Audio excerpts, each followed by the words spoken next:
listening to the Deep Purple Podcast, a fan podcast about one of the most legendary bands of all time, Deep Purple.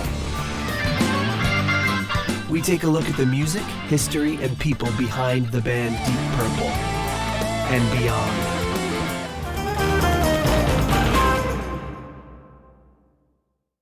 Welcome to the Deep Purple Podcast, the first and only podcast devoted to one of the greatest bands in rock history, Deep Purple. Today's episode is episode number 246, Colosseum 2, Strange New Flesh. And coming to you from the frostbitten suburbs of Chicago, I'm your host, Nathan Beaudry. And coming to you from the suburbs of Providence, I'm your co-host, John, Porch Pirate Matola. Oh, no. And coming to us from the Great White North in the also frostbitten land of Quebec is the one, the only Ian Desrosiers. Also known as the Prague Frog. The Prague Frog, that's right. We couldn't do a Prague episode without having you on. Yes, years ago, changed your name to the Prague Frog on Twitter, but then you changed it back to the Rock Frog. To Rock Frog, and yeah, you got to go with the Prague Frog. Yeah. So for once, John is outnumbered by the French Canadians on this episode. Oh, yes, boy. Well, I guess technically it's even because I'm half French Canadian, half Italian, so it's like a dead split. Good. Yeah. So, Okay. Yeah. Ooh. You won't need any backups. So. All right, but you got that French last name, so I don't know if that Yes. scales. Yes. I can hide my Italian heritage easier than my French Canadian heritage. True. But yes, Ian, thank you so much for joining us. Everyone that listens to the show has heard your name basically on almost every episode. Yeah, on the $3 something. The $3 something tier. I don't remember either. Unless We don't know. Yeah, we have to go through the whole jingle to know what. Exactly. We have to read the whole Well, thing. you're welcome. Thank you for the invite. Yeah. We had we've talked about this album on and off over the years, and this particular band and stuff, and your we'll get into that in a little bit about why we asked you to be on this episode.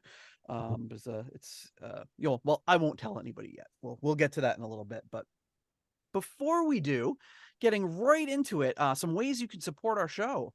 Deep Purple Podcast is 100% listener supported and ad free, so if you receive some value from our show on a weekly basis, consider giving us some value back. One way you can do so is by leaving us a 5-star review on Apple Podcasts. You can also buy some merch at our Etsy store or become a patron on Patreon or on PayPal for as little as $1 a month. Help support the show. The spreadsheet has been made. Another spreadsheet has been made for how to, for all the parts for the new computer. So I've already purchased a few of them. They're right back here because I got some gift cards for my birthday from Amazon. And then, I've asked for some parts for Christmas, and I'm going to purchase all the rest, and then hopefully we'll have a new computer up and running shortly. This is our first new show of the year, so hopefully by February or so, maybe we'll have a new system, which will mean absolutely nothing and would probably not affect your listening experience at all, but it will drastically improve the process on our end. So you can also donate on Cash App at $DPPOD or support us on Ko-fi. So speaking of the wonderful people that support our show, at the in memoriam tier, the late Gerald, Jerry, Kelly, and family, thank you so much for their support. At the $25 uncommon man tier, we have Ovis, Nakvi, and Purple Maniac. And at the 15 squid tier, we have Alan. Oh my goodness. And then I think I have another channel open because I heard that in double delay stereo. So turning that off. At the $10 good doctor tier, we have none other than Dr. Mike Catan.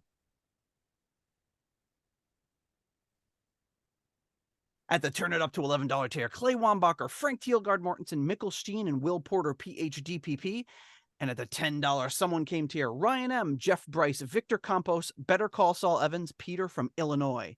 And at the Hughes by 2033 tier, now that it's 2024, we have none other than Fielding Fowler.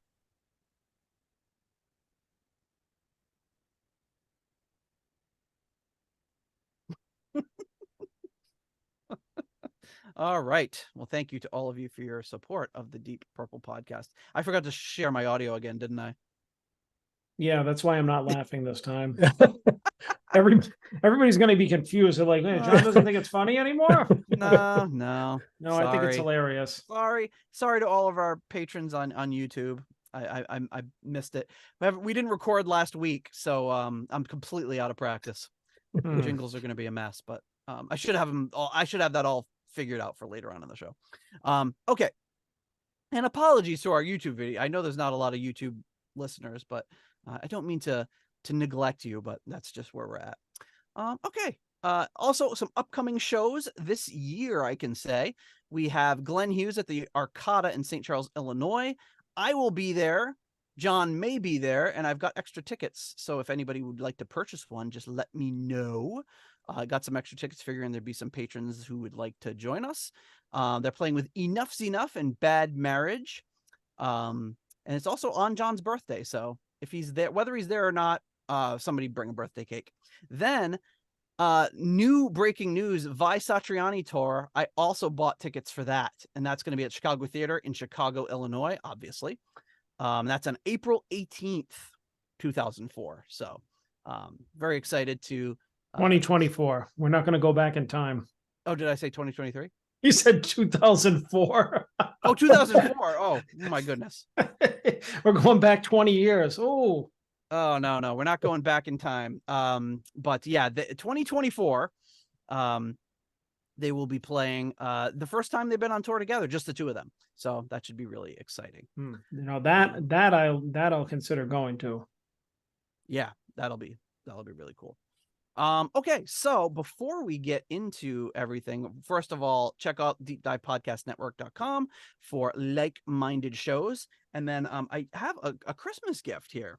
This comes to us from our listener, Craig Smith. And I told him I'd open it on the show so we could have a real-time reaction. So here it is. It says Nate. And there's a letter inside. All right, let's see what this says. All right. Hi, Nate. Here's a present for you. This was taken by me in October 1980 on the Glory Road Tour. I was 20 years old and 3 years into a career as a professional photographer. I have no idea how I managed to avoid camera shake. This was the ultimate meet your hero. The band were due to play at Preston Guildhall in the evening. At lunchtime, Gillan went to the record store next to the venue and signed just about anything put in front of him. My business partner and I tagged along to the sound check and managed to take a series of photos before heading back to our laboratory to process the negatives. We then printed off around a dozen 20 by 16 prints. The plan was to rush back to the venue and try to get them signed. It's crazy to think that we just walked through the stage door without anyone questioning who we were. We ended up in the bar directly behind the stage entrance where the band were hanging out. One of the supporting bands was White Spirit, featuring future Gillan guitarist Yannick Gers. However, there was no sign of Ian Gillan. John McCoy was very impressed with the shots we took and asked if we would send him a copy to Ian's Kingsway recorder studio for him to collect after the tour was over. Mick Underwood was sat downing a large whiskey. Bernie Tormé told us that Gillan would be signing again after the gig. Sure enough, about a half an hour after the encore, he came and spent the best part of an hour chatting. I think he was a bit taken aback to see all the photos we took only a few hours previous. Regards, Craig. Oh my goodness. I gotta open this up very carefully here. So Well, how different things were back then. Now you won't even go to the meet and greets. I know, right? All right, let's get this guy open. Oh, listen to those realistic sounds of an opening box. I don't hear anything. Your noise gate is beautiful. It's you'll hear it on the audio feed. Oh my goodness. Wow, look at that. That's an awesome picture of Ian Gillan.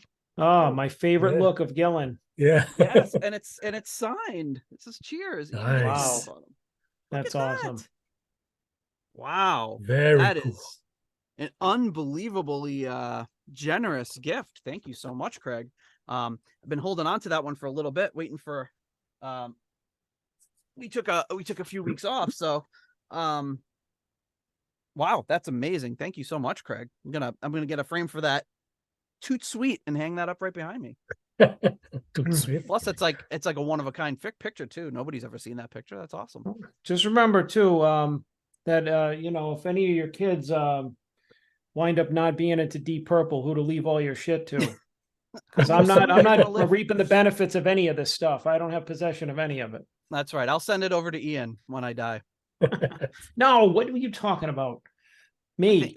We're all you guys are about a year older than me or so, or maybe a little bit more.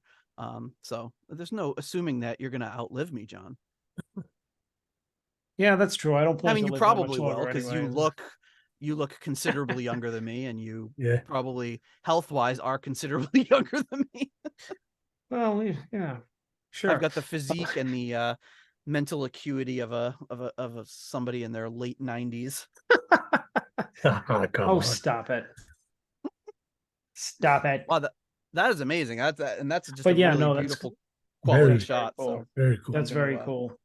thank you so much again, Craig. That's incredible. All right, so here we are, Colosseum 2. So we've touched on them a few times over the years. A very early project of Mr. Don Airey.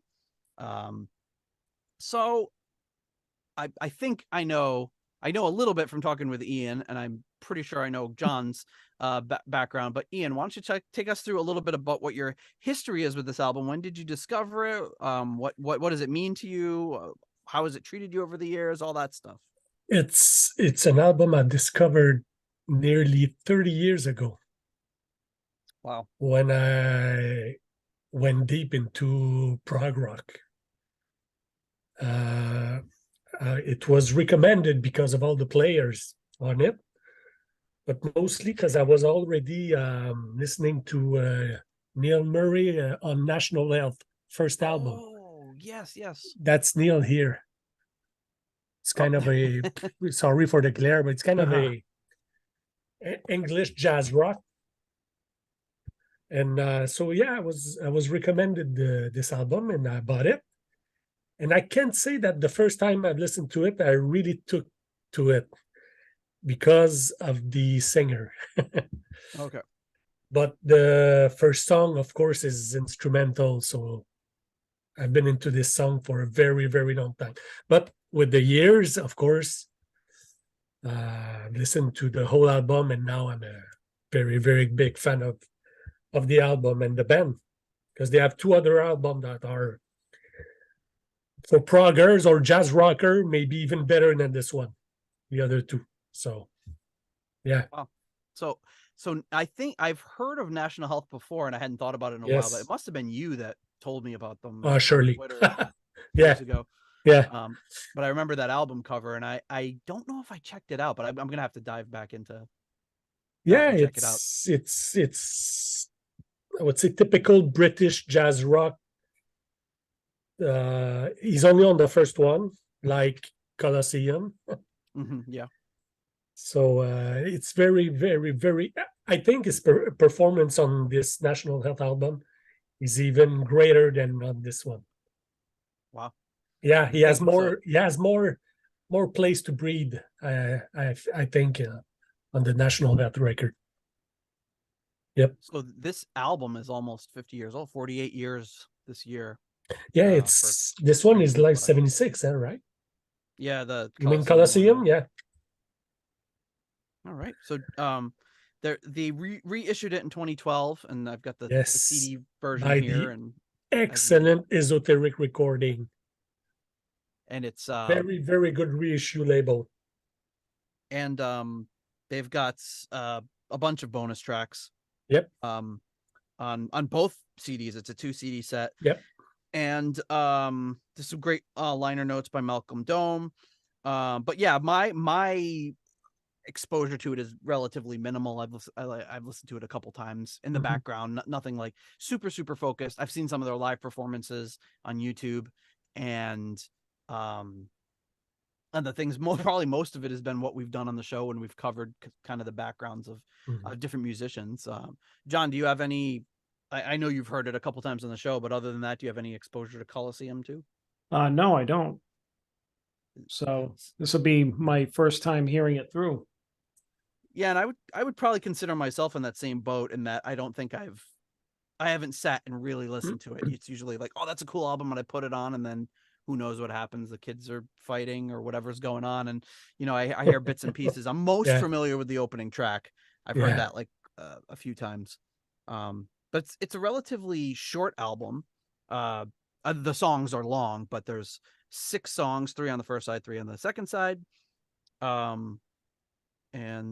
Yeah, so a little bit of a background and history on it, and I get most of this from the Gary Moore biography, which I didn't know existed until pretty recently. So I picked it up because I figured it's going to really come in handy for future episodes. And it's got some. Gary Moore is one of those guitarists who I have only kind of dipped my toes into exploring. But just every time I hear something new by him or hear something about him, I'm always super impressed with his playing and his passion. And I know that Don Airey, in the interviews that we've seen with him, and he's always speaks very highly of Gary Moore, both as a friend and as a musician. But on the back of the cover of this, it's got quotes from Kirk Hammett, Jack Bruce, Vivian Campbell, and Joe Bonamassa. And that is just a tiny portion of a list of the guitarists who rank Gary Moore as being just one of the all-time greats, who has had a lot of crossovers with various Deep Purple folks, including, as we'll get into, Ian Paice in later years, as you know, if maybe it's premature, but Ian, if you'll join us for future Colosseum episodes. Well, Yeah, not sure. Ian Paice not in Colosseum, but if we cover any other Colosseum stuff, then yes. You might just lock yourself into being the Colosseum guy. I'm gonna replace Clay for the jazz rock specialist. That's right. He's more fusion than jazz rock, but yeah. And I think when vocals are introduced, yeah, it's gonna have to be your specialty. John Heisman had previously been with a band called Tempest. The band had 2 albums before breaking up. And Tempest was, speaking of jazz rock, I mean, that had Alan Holdsworth in it. Yeah. Who is, speaking of being ranked highly, just one of the, if you're talking to like a serious guitar player, Alan Holdsworth always gets mentioned as just being someone who is on a completely different planet than everybody else as far as his playing and his technique and his style. So John Heisman has no trouble linking up with amazing guitar greats. But they broke up. There had previously been a band called Colosseum that was together from 68 to 71. Colosseum 2 is intended to be more jazz fusion based. And the only member that they kind of decided on right away was Gary Moore. So Gary had been at a Tempest show at the end of April 1974 at one of their last gigs at the Marquee, and he went backstage and suggested that he and Heisman form a band. I mean, you got to have some really good confidence to just watch a band and then just go backstage and be like, hey, you and me, we should be in a band. You, the guy that's playing with Alan Holdsworth, let's go.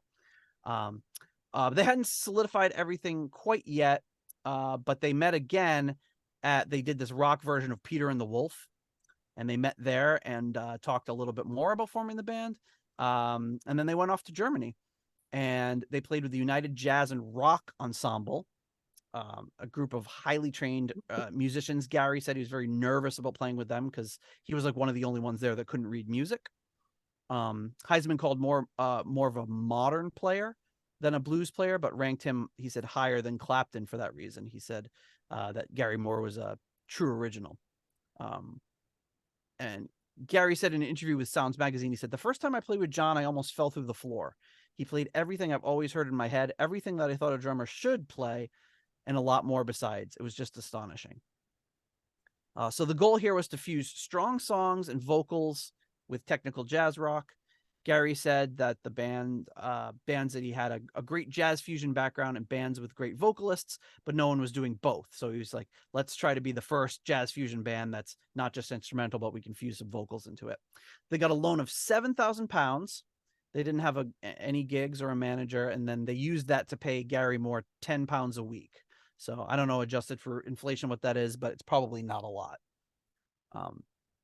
They rehearsed in a studio in London.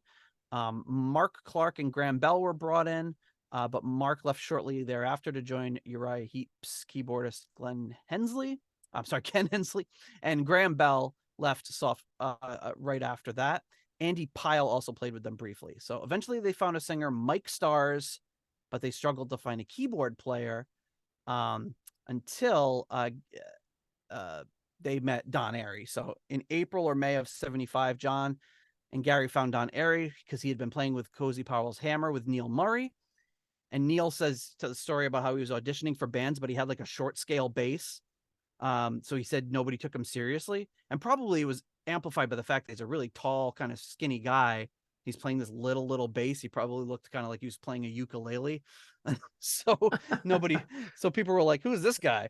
But then he said he was able to somehow scrounge up a real full scale bass. And then he said he was able to get the gig with this band. So Heisman went to Jerry Braun, who had financed Tempest, to get support for the new project. And up until this point, the band was being called Ghosts. And Braun said that had to change, and he wanted him to use Colosseum 2 to cash in on the notoriety of the band Colosseum. So they agreed to change the name to that. And then, according to Harry Shapiro in the Gary Moore book, this album was recorded between August and January, although on Wikipedia it says like winter of 75 and in 76, but I'm going to assume that Harry Shapiro did a little more research and that those dates are accurate. So there you go. This was recorded at Jerry Braun's studio on Bronze Records.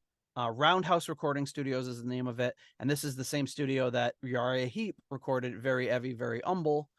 And you'll see some kind of connections with Uriah Heep on throughout Colosseum, but especially on this album. With Braun too.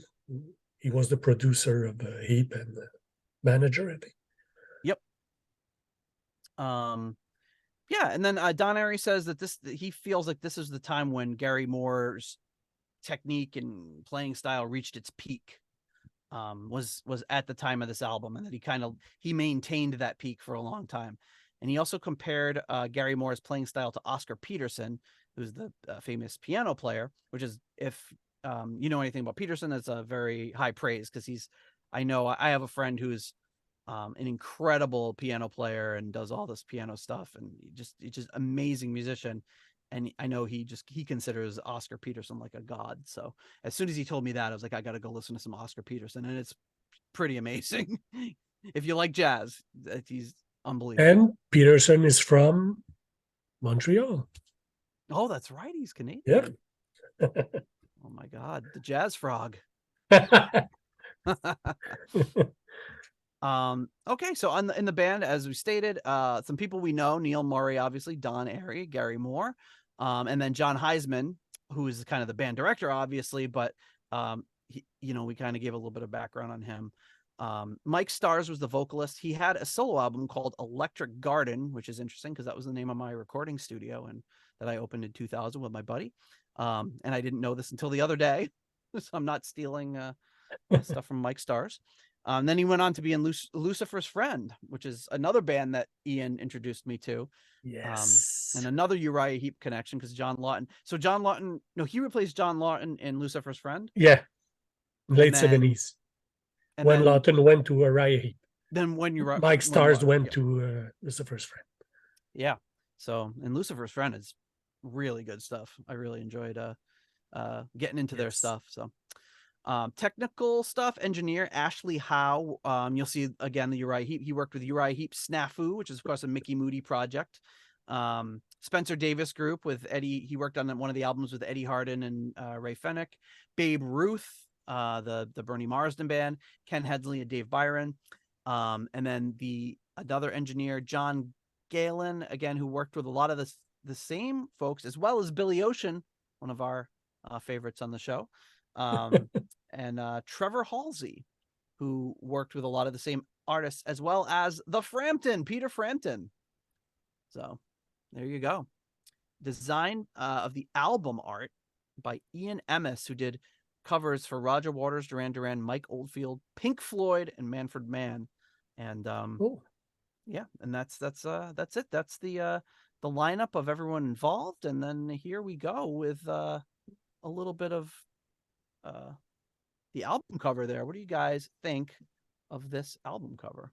Yes, love it. It's cool, no? Yeah, I agree. I think it's pretty creative. It is pretty cool. Yeah, if you tell me that This is a Prague album cover. It's like, I can see it. Yeah. And it's got the it's like the guys are kind of skeleton. Well, some of them are kind of skeletons, but made of metal. Yeah, robotic skeletons. And they're playing on, like, it looks like a ship, like a wooden ship that is like sailing through the air or something. Or some sort of wooden platform. And you've got the one all the way at the left kind of looks like Rosie from the Jetsons. I don't know if that's supposed to be John Heisman or the drummer, but Yep. it reminds me of Rosie, like a place for everything and everything in its place. You've got the bass player, which is like his head is kind of like the head of a fiddle or a bass. Yeah. The weird, like, kind of keyboard guy that's playing himself. The singer that looks kind of like a robotic version of Cy Snoodles in the remastered Star Wars. The big, oh my God. gaping mouth. And then the awesome, weird. It's funny, the the singer's hair kind of looks like my little poof from my microphone here. Doesn't it? It looks like it's kind of like, it's got like the salt and pepper look, and it's, so I don't know if they were trying to emulate the well, it's a clear guys in the reference. band. Yeah, it's a clear reference. Yeah. But I don't know what it obviously doesn't look like any of them, but it's obviously the five components of the band. I kind of feel like if if you told me, if you took off the writing and everything, you told me this was like a lost Aerosmith album cover from like the late 90s, it would be this. Totally. It's like Honking on Bobo Part 2 or something. But you know what I mean? It looks like, yeah, it looks like something that Aerosmith would have done, like in the past like 30 years, but taken as a standalone type of thing. It's pretty neat. It's one of the more creative album covers I've seen. I dig it. I like it. And the singer's got a big giant Steven Tyler sized mouth. I think that's what made me think about it. Yeah, and the guy to the right could be like Joe Perry, and yeah, dudes looks like a robot. Yeah, but yeah, it's got a pretty cool, definitely interesting album cover. Back cover is kind of like reminds me of like a what do you call it, like the Who album with the is it Who's Next or whatever, that's got just the big monolith. And okay, yeah, which in turn reminds me of like 2001 Space Odyssey, but it's like it's some sort of like speaker or something that's plugged in, and you get that same wooden deck. Nothing too crazy. The album cover, again, the bronze label, that's the front and back side, and then the insert are these kind of like two-tone black and not black and white pictures, but like the posterized, like straight black and white photos of the guys in the band.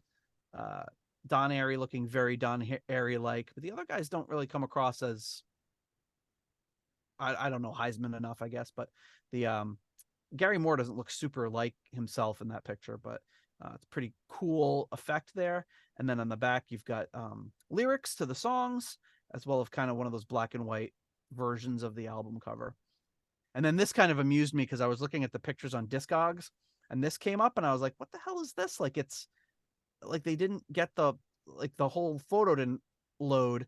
And then when I zoomed in, I was like, oh, somebody took a picture of like the spine of the record. So it's just this little line. Okay. Wow. I was like, very helpful, But yeah, I'd never seen that before on Discogs, but for some reason on this album, they felt the need to include that. So, okay.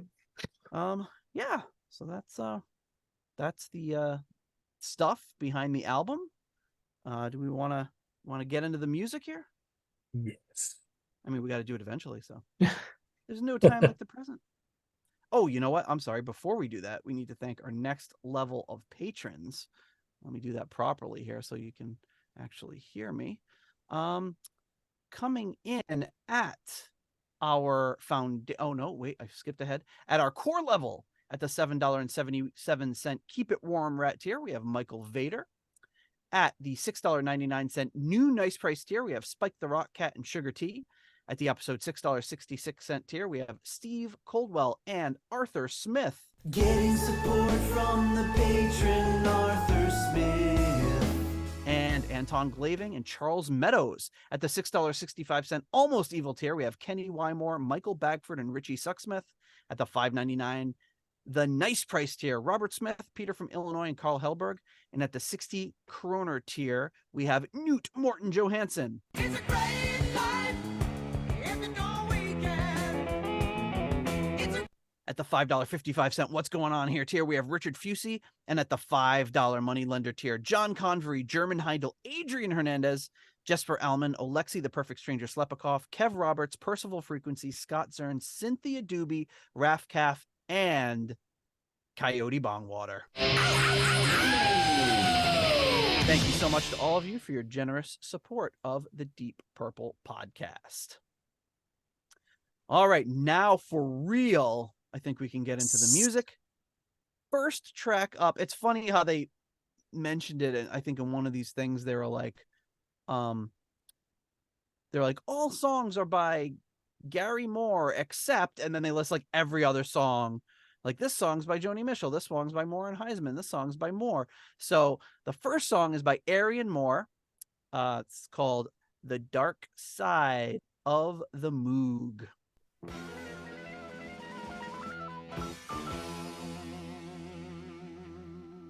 reminds me of like beginning of like a Nintendo.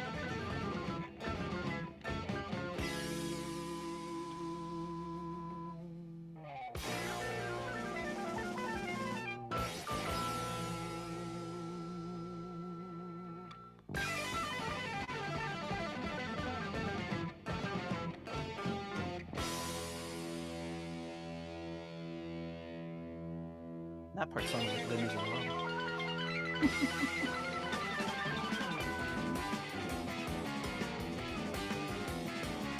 John Heisman.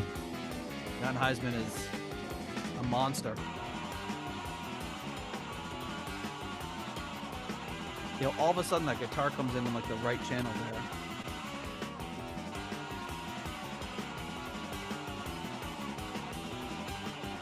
And this song is in 13/8. Dream Theater before Dream Theater. Although they haven't changed time signatures yet, so that wouldn't fly.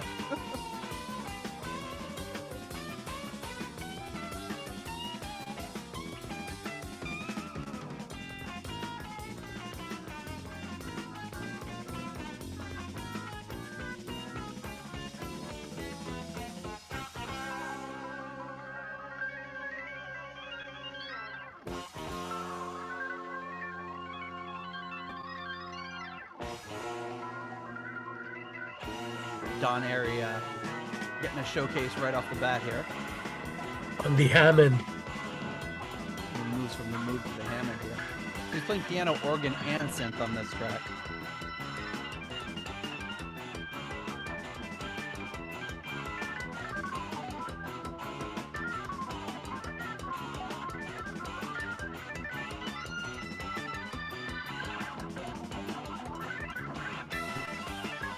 It's always funny to me to think like he went from stuff like this to 4 years later being Ozzy's, Yeah. which I'm sure was much more lucrative for him. But when you see what he was doing, not even 5 years earlier, it's just funny because you could have had almost anybody filling in that role in Ozzy's band. Wow, this isn't what I would call accessible music to the public. No.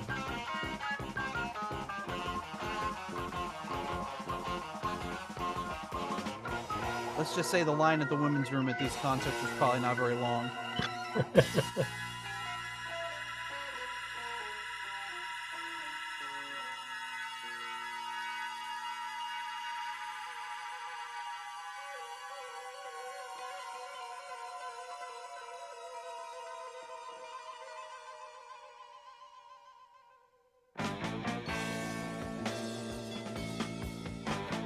It's got like a Zappa feel to it now.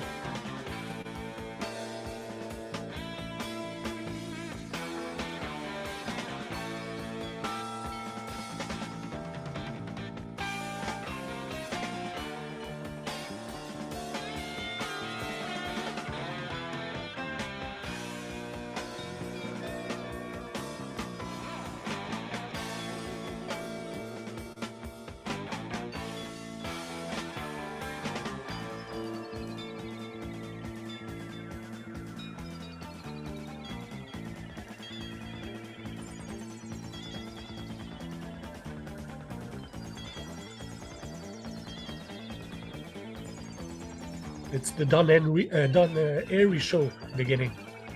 Oh, totally, yeah. They're setting him up right at the beginning of the Yep. album here. Yeah, I wouldn't have It's pegged him as somebody that would be making this kind of music.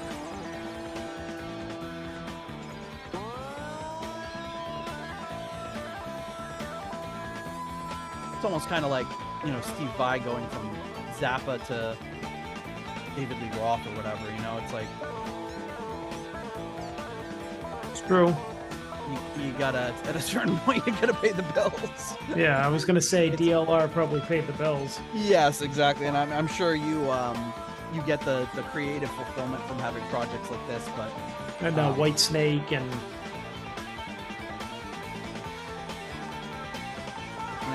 I think he said, I don't know if I remember saying maybe like use that money to finance Passion of Warfare or something. I think his passion project was.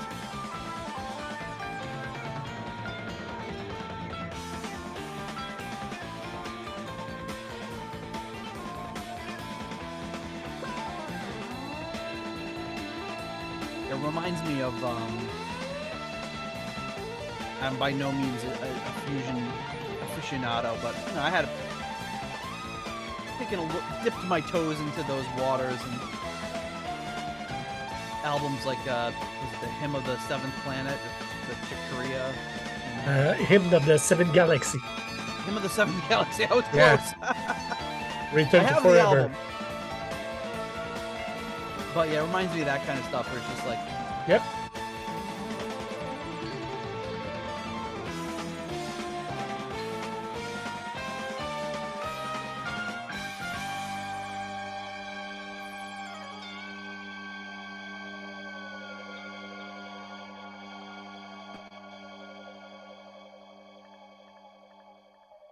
it's kind of a clearer, turbulent sort of fade out. So definitely making an opening statement.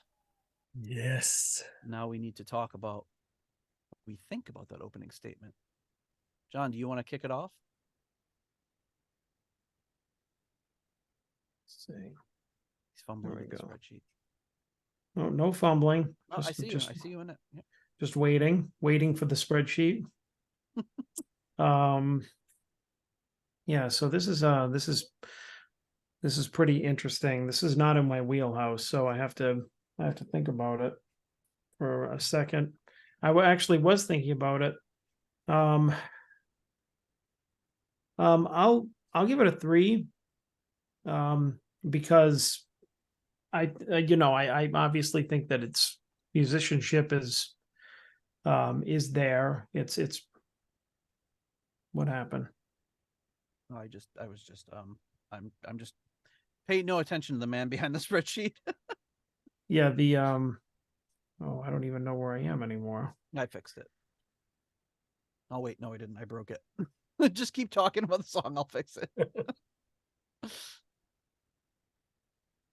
I see what you're trying to do. The fix is in.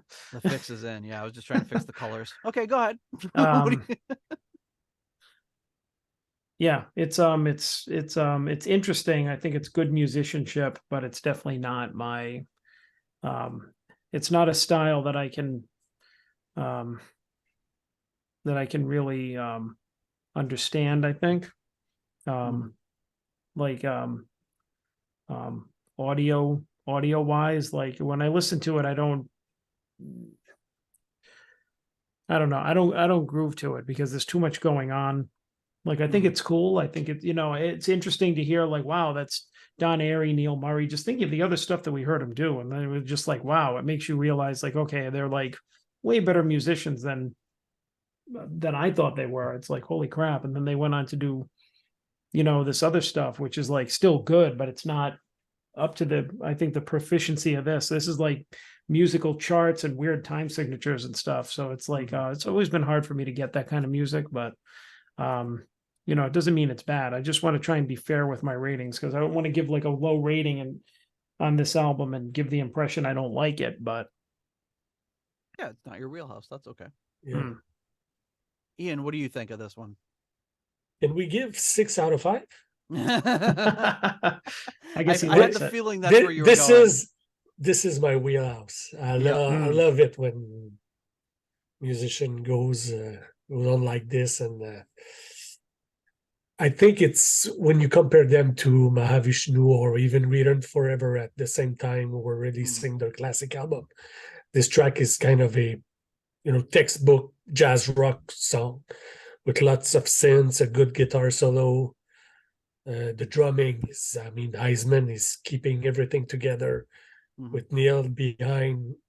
For me, it's at least 4.5. I would say it would be a 5 if Don would have used a more meaty and gritty organ sound. You know how I love I have an organ, and I love them very meaty and green. So it's kind of a little bit too softy, but incredible playing, and it's at least 4.5 out of 5. Awesome. I will give this one a 4. I really like it. This is I guess we're kind of completely I would definitely be the middle ground in this, where I really dig this kind of stuff. Yeah. I don't have anywhere near the experience or knowledge that Ian has with it, but it's something that like I said, I've dipped my toes into, and there's certain things that I've really, really liked that I've heard in this genre. And this does remind me of one of those, to link it to the Deep Purple stuff, like Billy Cobham or Alphonse Mouzon, this like powerhouse drummer, really driving a rock band or a jazz rock band, and has a lot of those same hallmarks. Very, very busy drumming, but yet somehow able to hold this. That's just kind of controlled chaos, because playing at that tempo, that many notes, with Moore and Airey lining up perfectly on those little runs, and having these drum fills all over the place. That's not easy to do, and they make it sound really good. So that is my ranking. I think John is going to be surprised with the other songs. Yes, it's the introduction, and it's kind of over the top, but the rest, well, you'll hear. Well, it's funny because you go from if I'm in 1976 and I just picked up this album and I'm listening to this track, and I'm gonna skip ahead a little and say, what's up next? A Joni Mitchell cover. Did not expect that. A 10 minutes Joni Mitchell cover. Yeah, 10-minute long Joni Mitchell cover of the song Down to You.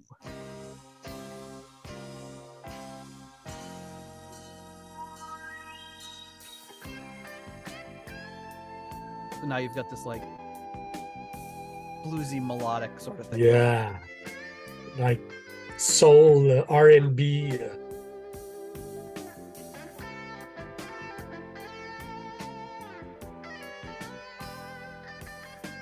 Now here we get a real good taste of what Gary Moore is all about. Yep. Yeah, you're right. I wouldn't have expected this. I would have expected more like beep, beep, beep. Nope. I love when John does that and Zoom cuts off his audio because it thinks it's background noise. I mean, maybe it is. That's not a human making those noises anymore.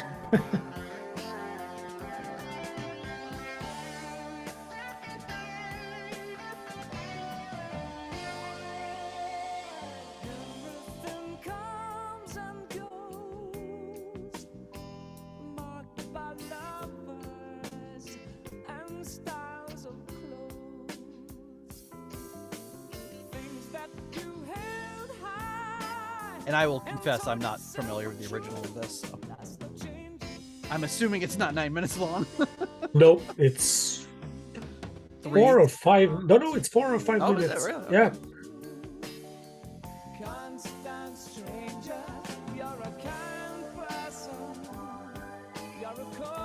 I think it's cool what they did with it.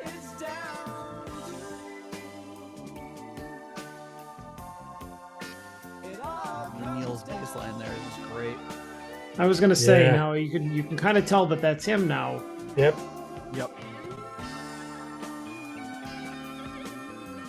It's got a little more of that loose 70s rock feel to it. A little more improvisation than having everything completely spelled out.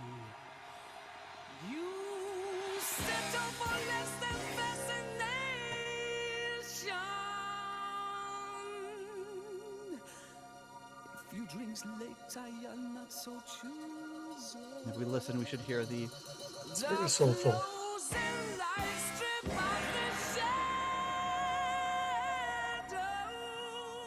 hear the album title coming soon. There we go.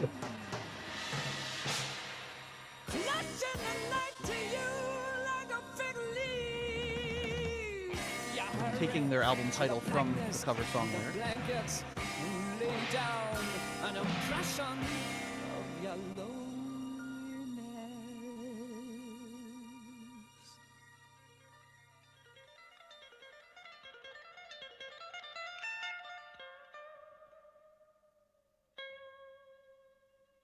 I would think Mike Starr's vocals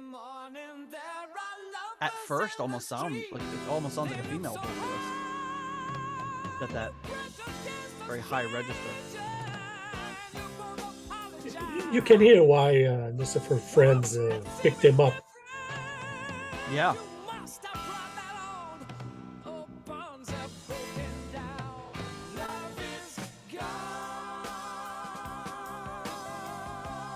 I don't know if he's doing all the backing vocals too. Got a good voice. A really good voice. Oh, Gary Moore is doing backing vocals. Yeah, Gary does some with it. He's got that like Beatlesy guitar. Yeah, out the it's true. chords in the background. It's like Octopus's Garden sort of sound.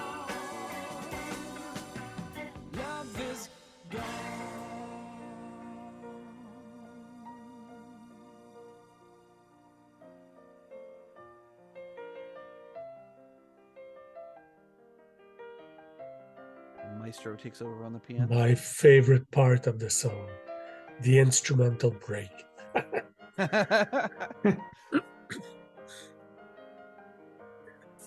Is that true of every song or just this one?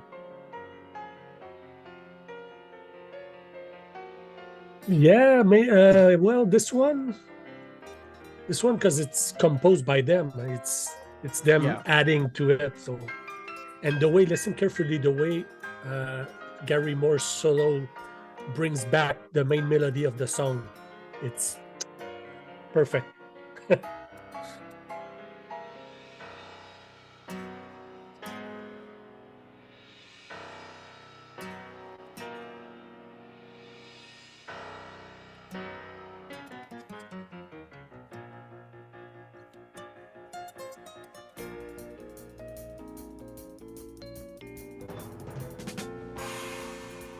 It was interesting when a band does a cover and makes the song Yep. so different, but still, Yep, their own.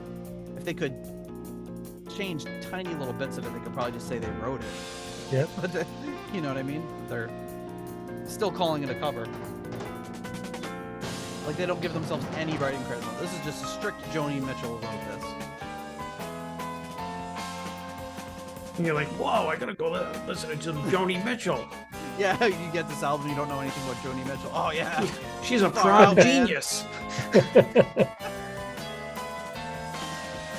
I'm just gonna get baked and listen to some Joni Mitchell. Which, I mean, I'm sure that sentence has probably been uttered in the 70s. No, I'm sure it happened plenty of times.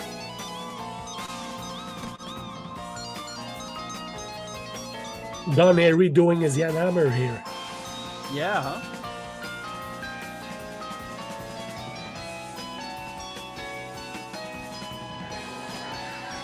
Guitar.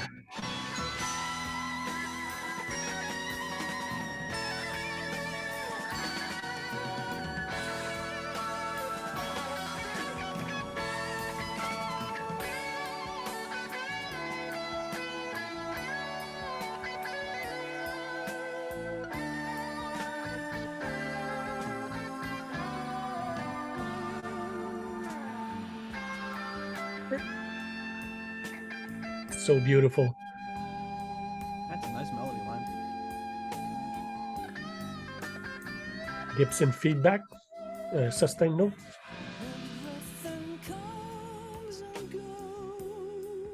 goes. Pleasure I definitely need to seek out the original of this and hear it. Trouble leaves too slow. Just when you're thinking that you finally got it made, bad news comes knocking for you at your garden gate, knocking for you. So apparently, Gary Moore was a big Joni Mitchell fan. You're a brute, you're an angel. Heisman said, he says, I get shivers listening to this. We took the melody and did it in different ways. From where the piano comes in, it's all arranged by Don, Yep. and we have used Joni's song as a piece of musical theater. It develops in an orchestral way, and I feel lucky to have the musicians who can play this.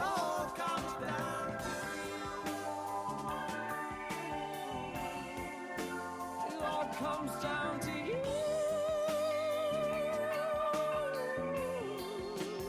It all comes down to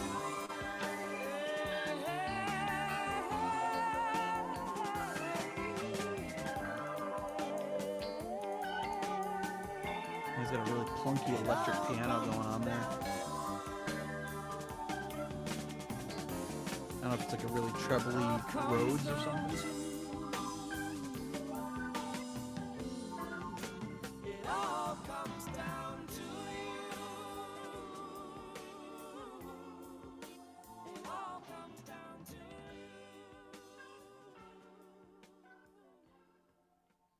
All right. There you have it.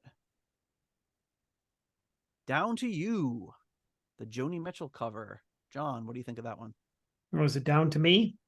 It's down to you, yes. Well, I think yeah, I think you guys were right. I actually yeah, and getting into it here, I'll give it a 3.5. All right. I don't know the, like, I think like you guys are Nate anyways. I don't know the original, but I mean, as a piece of music, if it just like came on, I'm like, this is nice.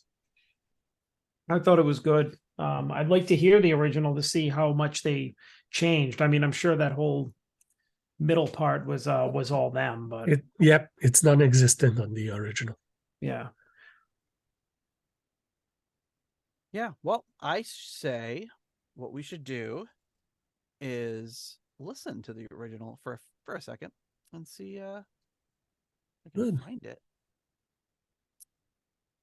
Why am I not finding it? Let's see, songs.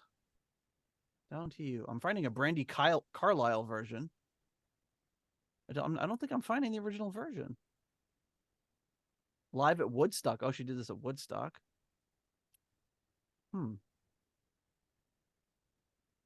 All right. I don't know. That's kind of a bummer. Let me check one other source here, and I can see if I can get it. I didn't have it up and ready here. Joni Mitchell, Down to You. Yeah. And I'll share my audio. Let's take a listen and see how this sounds compared to this one. Get moving for And Kohl's ad for- Cyber Monday active deal. Very Earn different, $15 very. cash for every This is 50 very here we go.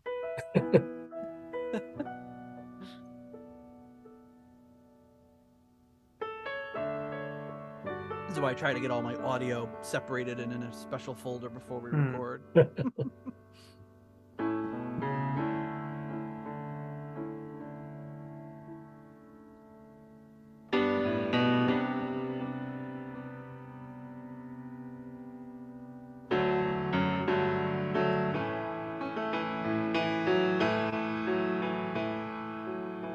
everything comes and goes, marked by lovers and styles of clothes. Things that you held high and told yourself were true, lost or changing as the days come down to you.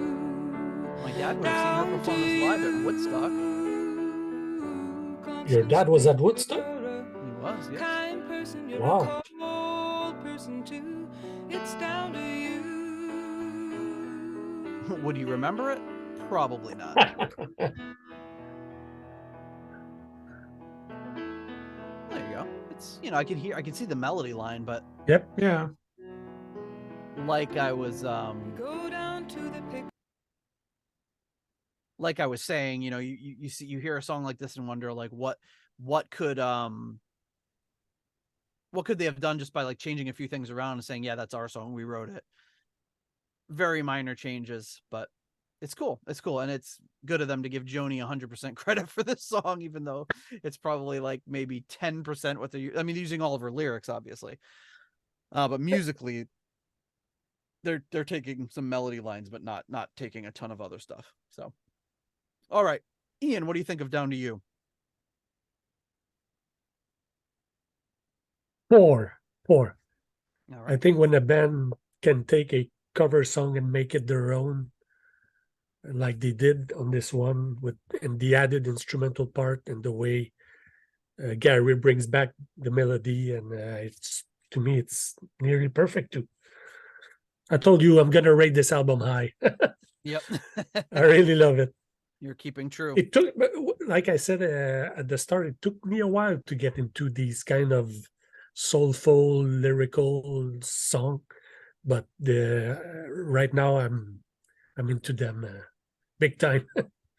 Well, and Yep. having that 30-year experience with an album Yeah. makes a big difference too. When you grew up with it and it hit you at the right time, Yep. and you know, you listen to it on repeat in a time when you couldn't just stream whatever you wanted. That always, whenever we go back to one of those Yep. albums, it's hard not to rank it high. There's that too, yeah. But I'm going to rank this a 4 as well. I really liked it. You know, I think there was that instrumental section, but when you tell me, oh, it's a 9-minute cover of a Joni Mitchell song, I'm like, ooh, that could be dangerous. But when you actually listen to it, even with the instrumental breaking, it didn't feel particularly long. Nope. We've done 6-minute songs on the show where we're like, oh my God, is this song still going on? Yeah. And this is a 9-minute that kind of zipped by, in my opinion. So, all right. Closing up the first side of the album would be the final song on that side, and that is the song Gemini and Leo. Yes. Nice, really dry snare sound in that. This is the funky disco song of the Ooh, a clavinet coming in. Yep.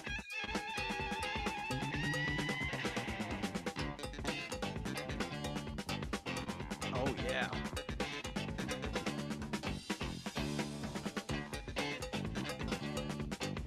Yeah, I can tell Nate's really hating this one.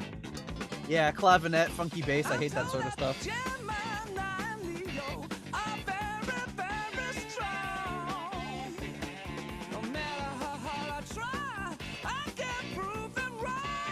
It's kind of like a 1-4-5 blues progression, but in the coolest, funkiest way, right?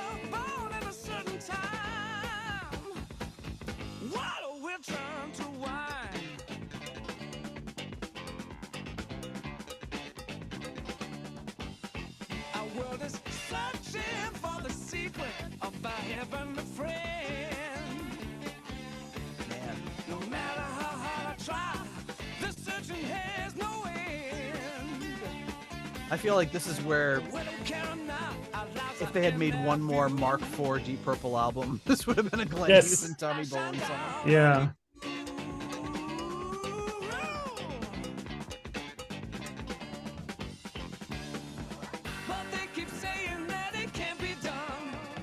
And there's the organ coming in. They're low in the mix though. It's like if this were like a Lost Mark IV song, I could just picture like Paice and Lord turning to each other and being like, well, I guess we're in Parliament now, like funkadelic. Like, what's even going on anymore?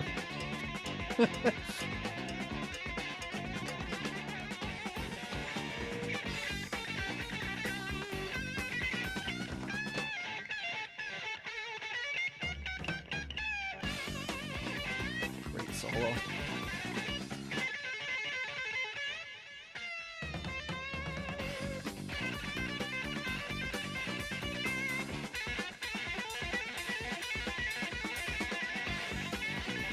But wow, what an amazing progression over 3 songs. Just do all this crazy stuff. Yeah. That's it. Yep. I must not have been paying. I do not remember this song, and I would remember this. So Like I said, the kids are probably fighting at this point or something.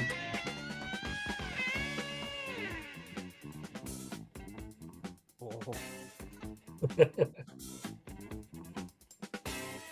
Yeah, this is like almost like.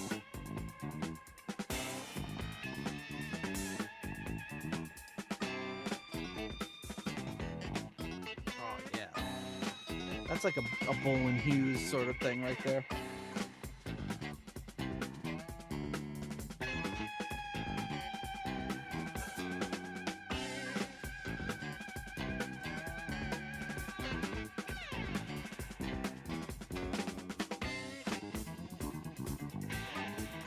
Oh, a nice little, really snarling tone on that bass.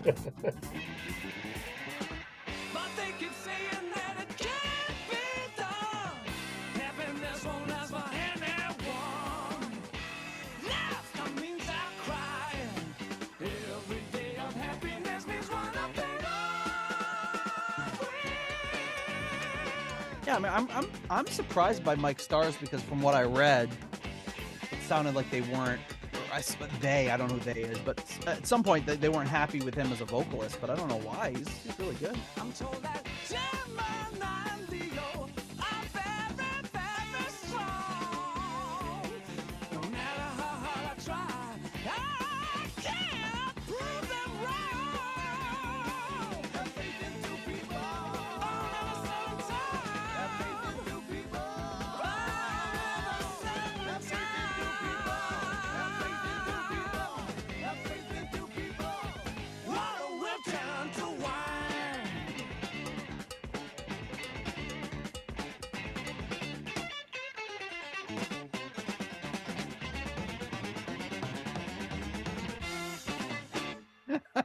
Wow. Yeah. That's Oh, like, yeah. Yes. wow.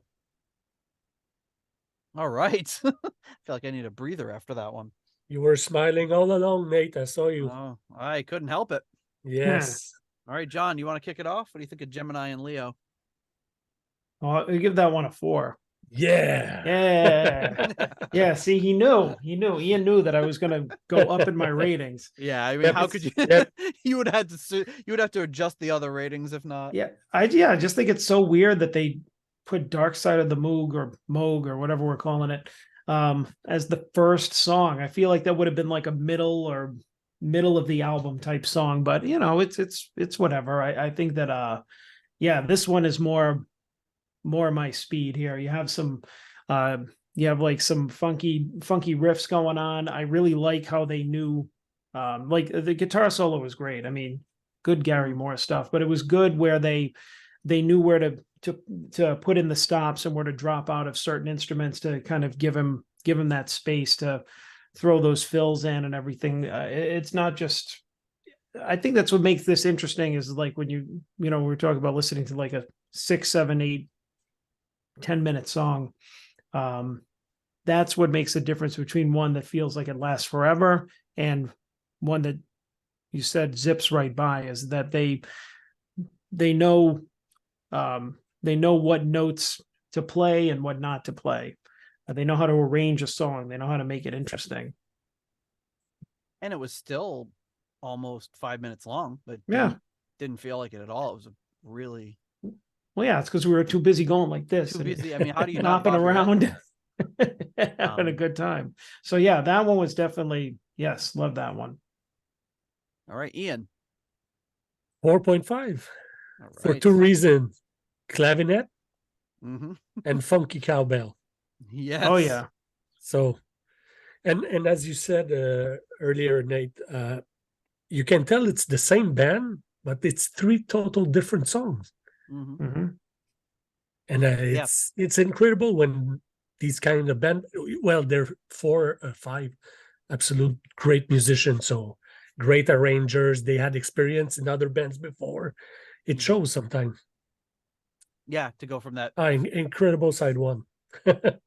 crazy 13/8 time signature jazz fusion song Yeah. to like a really melodic folk song, Soulful, like a take on a folk folkish, song to and this then a super funky funk. song. Yeah.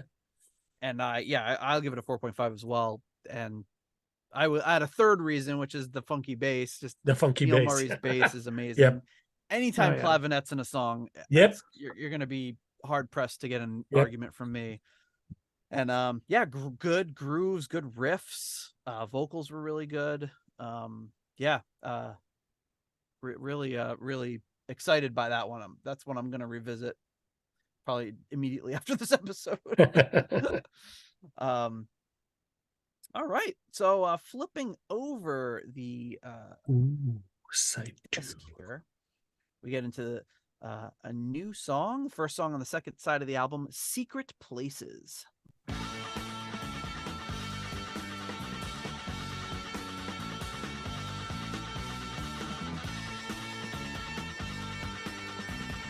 Really reminds me of something. I can't put my finger on it.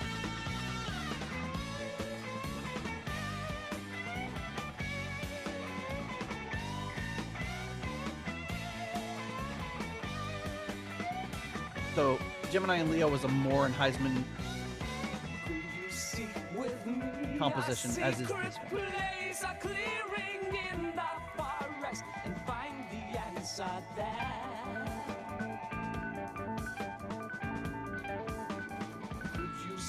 With me, I'll wade through all the people, places, things that block our paths and stop us getting clear.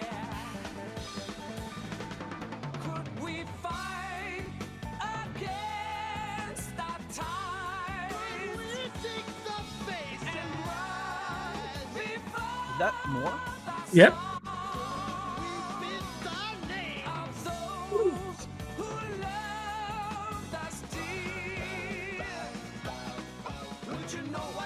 Nice. Oh, talk box. Yep. Is it on the guitar or is it on the keys? Probably the guitar, I guess. Could you pick yourself out from a crowd? Would you know what to look for? Know what to look for?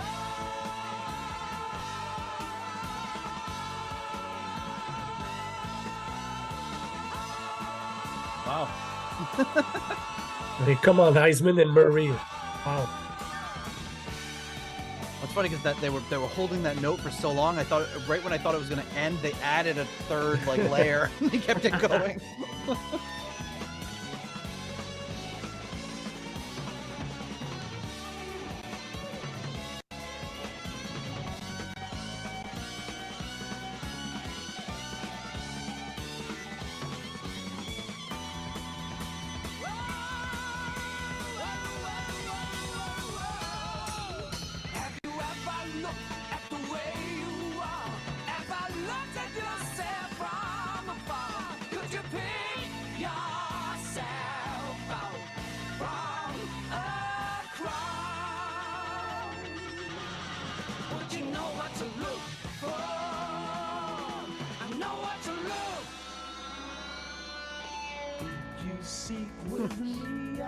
Throwing you off. Could you seek with me a secret place? Could you seek with me a secret place? Could you seek with me a secret place? Could you seek with me a secret place?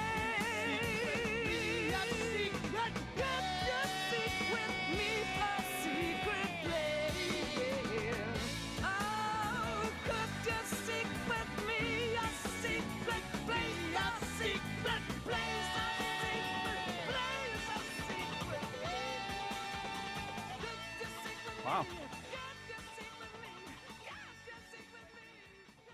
I think I figured out what this is reminding me of, but I will. What? It's reminding me of one of those songs on it was the song that Nick really liked off of the third Captain Beyond album. I can't think of the name of it off the top of my head. I'll get back to you on that.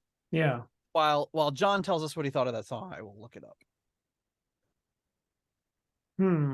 So yeah, that was I think that was pretty good. I'll give it a 3.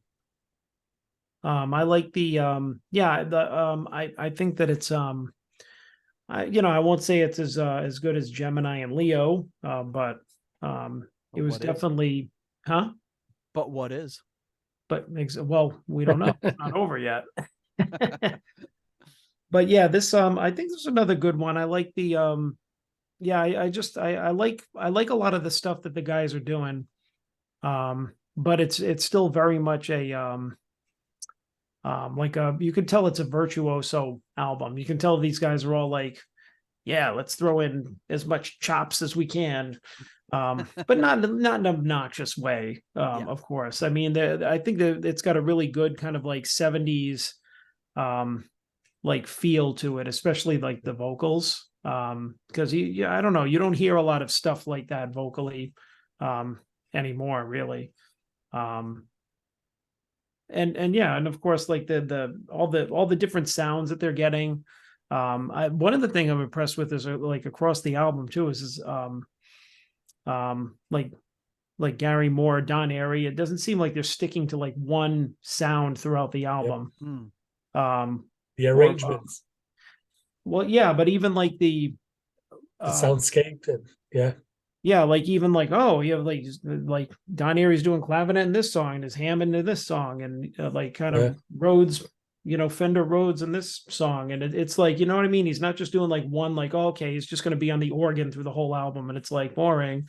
So yeah, that's at least a good thing, is there's a lot of variety in these songs. Like you said before, it sounds like the same band, but you're kind of getting like a little different taste of everything they're experimenting with sonically as well. I think that's kind of cool. All right, Ian. Yep. Can we give 3.75? If you want to. Oh God. I feel like it's a 4, but not the same, like a lesser 4 than the 4 I give earlier. But I feel 3.5 is too low. Hey, we can do 3.75. So yeah, it's around 3.75 for this one is the rocker of the album, I think. Yeah. I love how they brought the talk box, but they did not overuse it. They use it as an arrangement or a soundscape. Like yes. and it's slow in the mix, and I like that. Again, just the way Heisman drives the song makes me go, wow. Yeah. Wow. Yeah. So yeah, 3.75 for 4-ish. All right. I'm going to give it a 3.5. I liked it a lot. And the song it reminded me of was If You Please off of the Dawn Explosion album by Captain Beyond. Not necessarily that it sounded like it, but it was kind of in that style of vocally and the harmonies and stuff like that. So that's what I'm thinking of that one. But yeah, I like this track. I liked it a lot. The whole album. And it's so far it's a good one. Really digging it, and I like the fact that, like what John said, not only is every song almost completely different, but all the sounds they're getting are different. And there's so many albums where it sounds like they all just plugged into their amps and recorded everything in one day and without adjusting any settings or any microphones, moving anything around. And there's many great albums that were done that way, the first Deep Purple album, basically the first album of almost any band is done that way, because you can't afford anything else. First Black Sabbath album, first Beatles album, first Deep Purple album. But I really enjoy it when they're able to do some more experimental stuff in the studio. And you could have seen if they didn't take the same care, that they could have said, no, Don, we can't bring in all your synthesizers and the Fender Rhodes and the piano and the Hammond organ, like. And for all I know, he probably just had everything set up around him, much the way he does with Deep Purple, and just switched things as he needed. I don't know. And I have a feeling these songs were rehearsed like hell. Oh yeah. It's not in the studio, what kind of sound can I make with the Moog? No, I think everything was very thought before going to the studio, mostly, at least, I think. And it shows in the packaging of it all. I think it shows. Absolutely. Yep.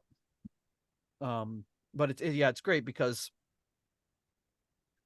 you're seeing people that are the masters of their instruments, and I don't know what their thoughts were of it at the time, but it doesn't seem like, well, the producer probably had a different viewpoint. I can't imagine the band was like, oh yeah, this is going to be like soup. This is going to be stuff you're going to hear on the radio. Like they're doing what they really want to do and what they love to do. Diane Warren wasn't coming in to work on their choruses. They just did what they did. Yeah, but the label, they must have been going like, how do we sell this? Yes. What the hell is this? How do we? There's one funk song, but it's not a funk band. There's one rock song. It's not a rock band. It's pretty hard to sell, I think. Oh, for sure. That had to put them in a tricky situation. Yeah. But that's some of my favorite stuff, is just people doing what they want to do rather than what's going to sell. So, and like John said, you open with Dark Side of the Moon, but the rest of the album is totally different. Yeah. So you're expecting something that you're not necessarily given. So right. Yeah. So some people are saying, ooh, like this is, I could get into. And then by the second song, like, wait, what's going on? But that's me 30 years ago. I was like, wow. And I only listened to this one and Gemini and Leo for like 20 years of the last 30 years. And then there's other people that probably, if they had opened with like something like this Secret Places, they would say, oh, this is great. And then they go into Dark Side of the Moon and go, oh, what's going on? Yeah. Like it's almost impossible to please everybody with this album. Okay, next track up is the penultimate track on Second Thoughts. Nice little stereo effect on that electric piano.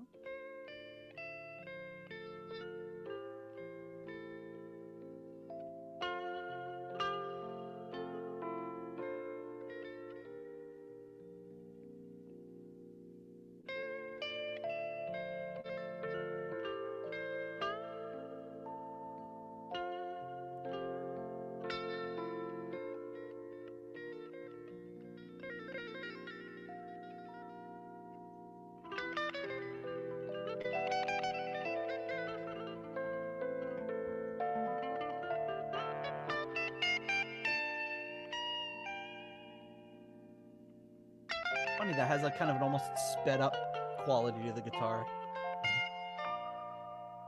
Sounds like that.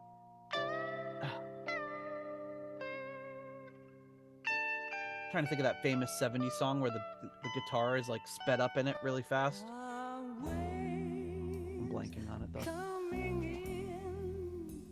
Sweeping up on the shore.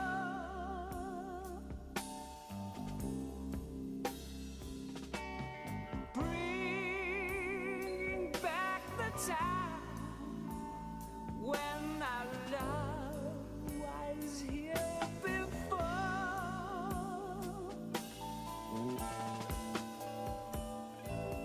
Clouds sinking down. Like I could hear this being like a really sappy 70s ballad. Yep. In the wrong hands. But just what Heisman alone is doing, and Murray too. Yeah, is he playing fretless? I don't know if he plays. Sounds like it, yeah. Yeah.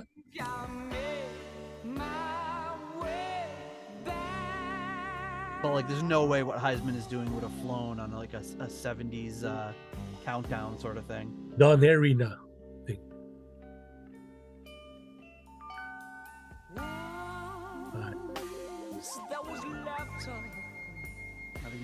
Nice.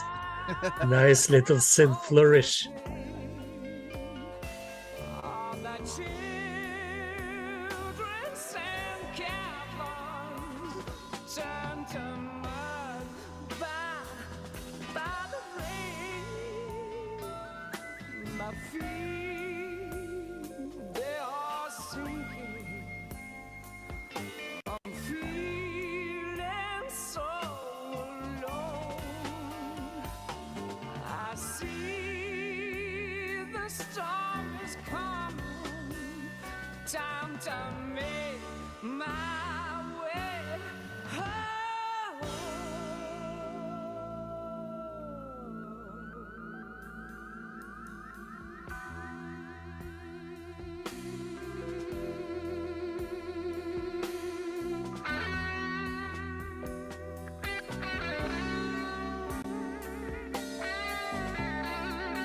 thing I've in reading this book on Gary Moore is everyone's saying the same thing, is that he could just do anything. He could play any style.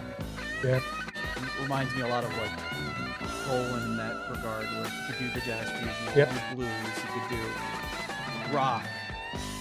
Cold wind is a blowing, thunder he cries.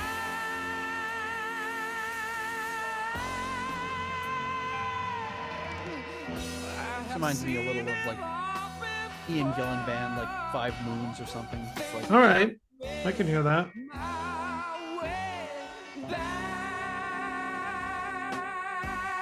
very mellow, but busy at the same time.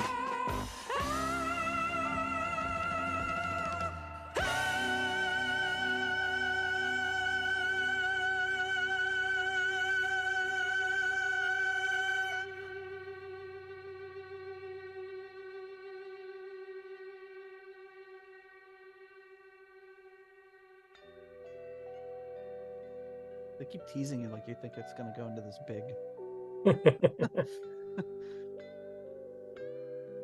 But Neil Murray describes Stars as being like maybe a little too slick or a little too polished, but I don't know. I'm not really. I'm really liking what he's doing.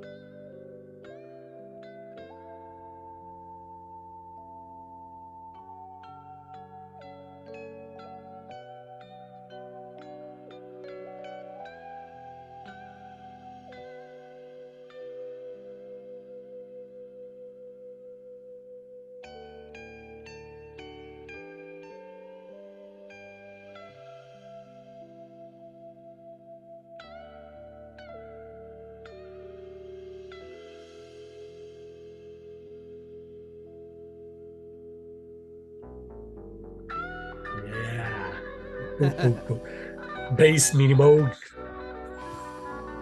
Really nice dynamics too. Yep.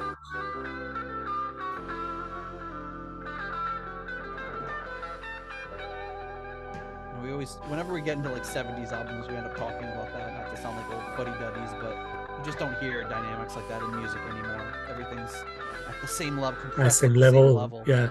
Same tempo, same level. Yeah. You don't.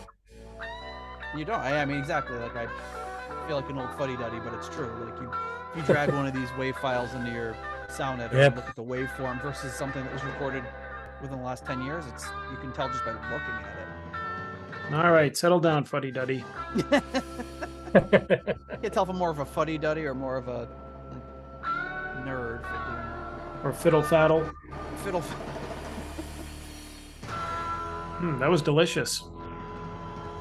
Fiddle faddles.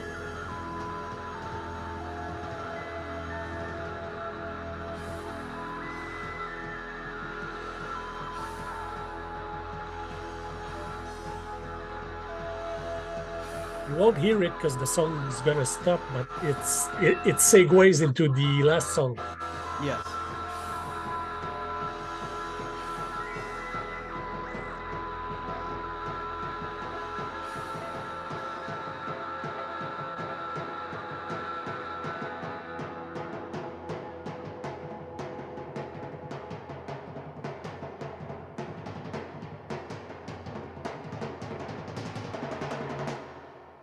Oof.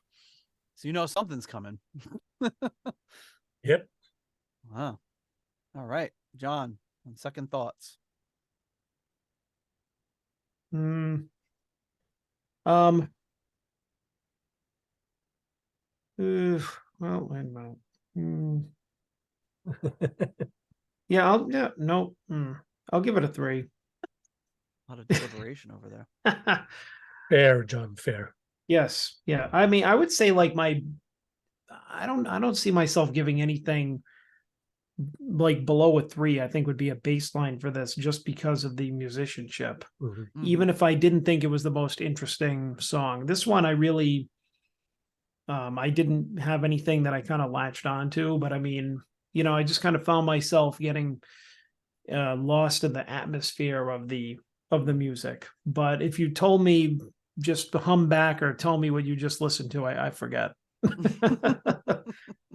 But I mean, I think that's the nature of some this style of music sometimes. Yeah, and I think just the nature of albums in the 70s in general is just Yeah. I think people consumed music in a much different way. And Mhm. in some cases we still do, but with attention spans being what they are now, and I'm not just saying younger people, I'm the same way. My attention span is nothing compared to what it used to be. Yeah, all right, fuddy duddy. I was going to say. But you know, in the 70s, when you were putting this album on and smoking a doob or whatever you were doing, Yep. you weren't you weren't looking at your phone or watching TV at the Nope. same time or doing whatever. You had the album and the album Cover art and the cover the art lyrics and the and liner Yeah. notes, and this was your entertainment. Maybe you'd be hanging out with your friends, or you'd be playing cards or something, but there wasn't so much other things going on. And Could you Yeah. imagine that though? Like back then, like looking at your phone, they're just like staring at a rotary phone, like well, I can imagine it if you smoke a couple of dupes. well, Way the it goes zero around. goes all the way around. Oh. Oh, which one's your favorite? I don't know. I like zero, but it really goes around for a long time. Ian, what do you think about this one? This one is a 3.5. This is the least interesting song, I think, of the album. I think they did it better on Down to You. The same kind of slow tempo, and the instrumental break is better on Down to You, I think. Although I like what Don brings to this with the little moog flourishes and the bass moog. But yeah, this is my least favorite song of the album. So 3.5. Yeah. Okay. I will give this one Down to You well. was better, I think, in the same kind of style of ballady. Yeah, I think. I would agree with that. I forgot to mention too, this one was written solo by Moore. But yeah, I give that one a 3. I think it's good. I think it's a good in a context of an album, and based on what I heard at the end of the song, what it's leading up to, I'm expecting something a little different with this one. As we kick off the final track on the album, and that one is called Winds.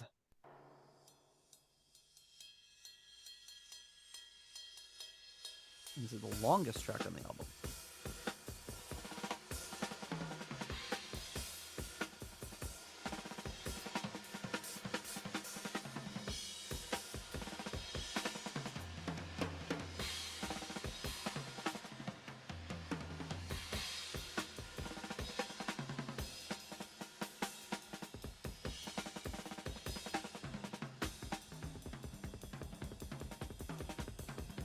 Wow, listen to that.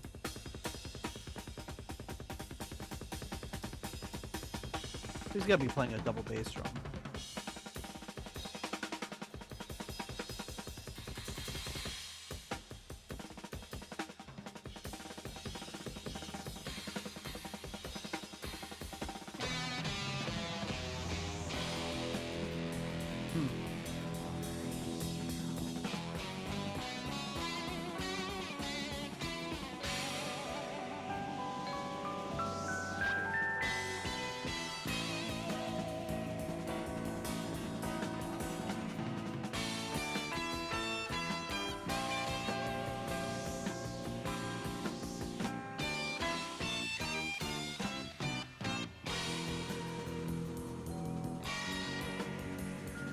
I'm getting a lot of little phrases and things that are really giving me a Zappa vibe on some of these songs.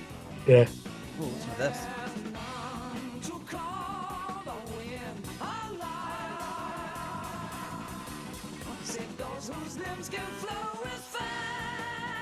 Oh, even melodically, this is very Zappa.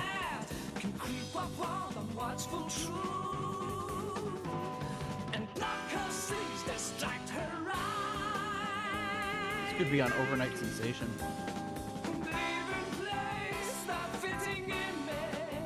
Have you got the new box set of Overnight, Nate? No, is there a new one? No? Okay. I have to get that. hears his false bell tolling in the belfry. The loudest tongue is his whose ear is untuned to what's likely. Thus the knowing spark is fanned into the mindless flame. Kind of got like a Geddy Lee vibe going in the vocals on this one. You know, I was going to say that on one of the earlier songs. Yeah. Kind of Really? getting into that territory a little bit. A little bit. Wow. Okay. I didn't pick up on it until this one, but I believe you. Only the blind man touches our hand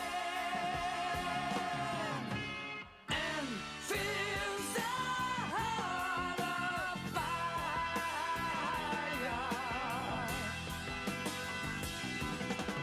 Only the blind man sees so well. He can call the wind a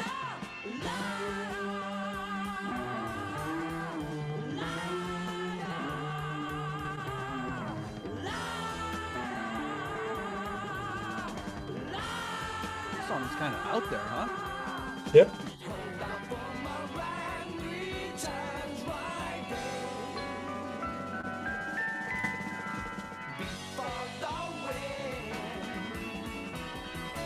I used to really not care for that really, really dry drum sound, but now I love it in the context of something like this.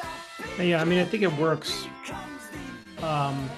Certain albums, certain songs, eras. And 10 years later, the drum sound, you'd hit the snare and you could drive home and the reverb would still be going by the time you got home.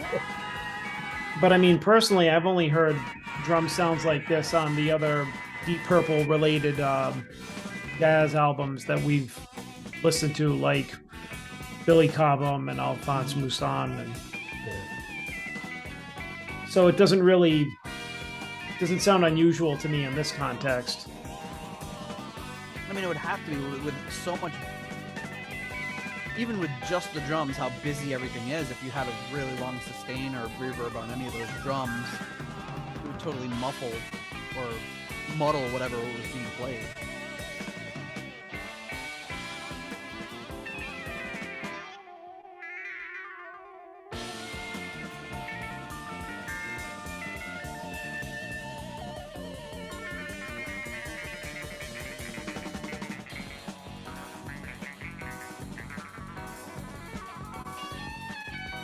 I'm like trying to count along to see what time signature is in, but it's like I was trying completely- to when I get this one. completely useless. Yeah.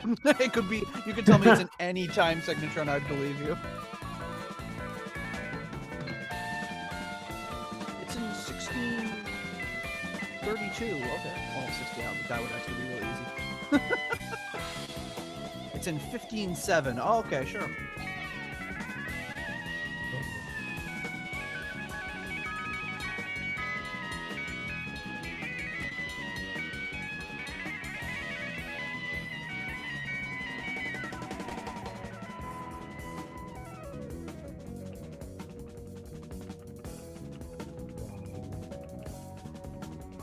I can't remember if we were This- if oh, nice. I can't remember if we were talking about before we started recording or after, but like how there'd be an album you've heard 400 times, but it was just this one little thing for them, you know. And in Gary Moore's biography, this is only like a few pages in this album, maybe 5-6 pages. Does he go into details on the other two albums? I haven't gotten there yet. Oh, okay. Oh, but I just did open it up randomly to Roger Okay, okay. Glover, saying he was truly one of the great guitarists, had a huge talent, and was a musical force beyond talk.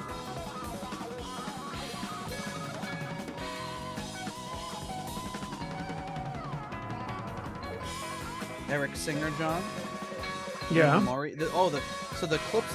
There's a few quotes on the back of the book, but the last like pages of the book are 30 pages of just famous people saying how great he was. Wow. Ozzy, Glenn Hughes, Kirk Hammett, Vivian Campbell, Paul Rogers, Neil Murray, Eric Singer. Wow, it just goes on and on.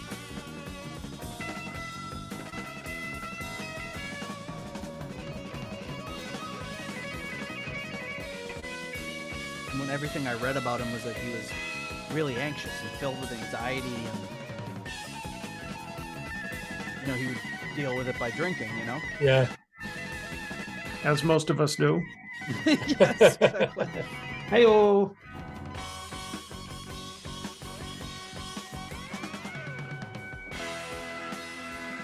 It's a shame when you got somebody with so much talent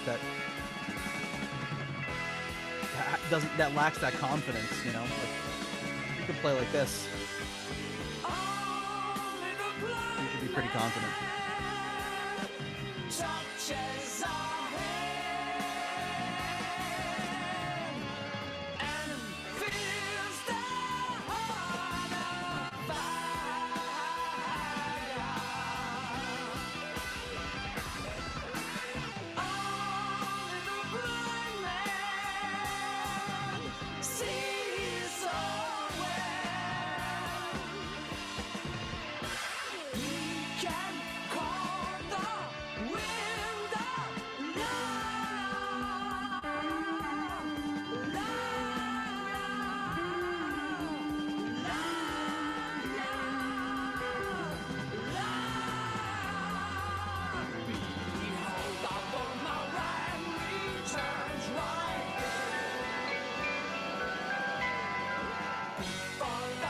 Would there be anybody out there that would take a chance on an album like this nowadays?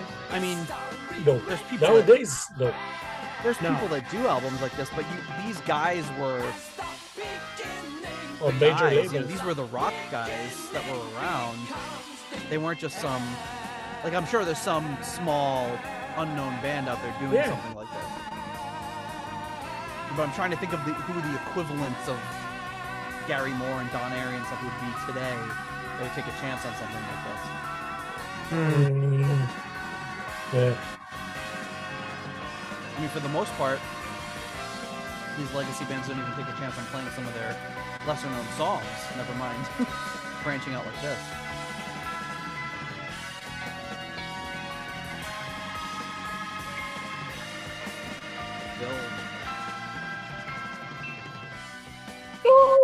No, don't fade it.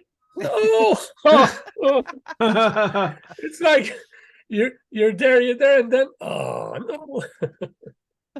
Is that might be the only song they faded on the album, huh? I think so. Yeah. Yeah, well, wonder. I mean, well, it said it was recorded in between August and I forgot what I said earlier, but yeah, I mean they must have had a decent amount of studio time. But it sounds like one of those albums that could have been done in a, I mean, I'm sure they spent a lot of the time in the studio working on the arrangements and such. But anyway, John, what do you think of Winds? Well, I think that's blowing a 3 right there. It's yeah. It was another kind of an ambiance song. I think I really was just kind of into just kind of listening to not necessarily what was going on, but just that it was in the background, that it was just kind of a pleasant distraction. But it was just kind of, this one felt long. Did you wish you were smoking a doobie while you're listening to it? Yeah. That's convincing. Or maybe these days, like popping an edible. Or eating some popcorn. Well, Yeah. Just having to pop in some gummies. Yeah. That's my dad chat that I'm on. Everyone's always like, "Oh, I took a gummy so I could get to bed." Everyone's eating gummies all the time. I need a gummy to get to bed. I can just like fall asleep anywhere. I could fall I know, asleep that's now. what I don't understand. Like I took 87 milligrams of melatonin and popped a gummy and I can't get to sleep. I'm like, I could get to. I mean, I sometimes fall asleep in between sentences when I'm talking to Jen. I'm just like, we're talking and just like I'm out. No problems falling asleep. I've fallen asleep during a meeting at work. You know, I'm just like this, and then all of a sudden they look over, and I'm just like, I'm like, geez, bored much? No. Yes. It's easy. It's easy. All right, Ian, what do you think about wins? Wins. When I think about it, I think this kind of music sometimes does not warrant a singer. I think this track is an example of that. I think that if it would have been instrumental like the first one, it would have been a better bookend for the album. Would have felt kind of, I don't know, first one instrumental, last one, and it's kind of, and it sounds like the first a little bit more driven, and the fade at the end is, my God, sacrilegious. Yeah, we could tell. You're like and no. And it's a quick, for a 10-minute song, that's a quick fade too. They faded over like 10 seconds after 10 minutes, you know. So I think I have to go with the 3.5 for this one. It would have been a 4 without lyrics. All right. I'll give it a 3 too. I think you put I hadn't really thought about it until you said it, but I wasn't digging the vocals, where I think his vocals were really strong on all the other songs.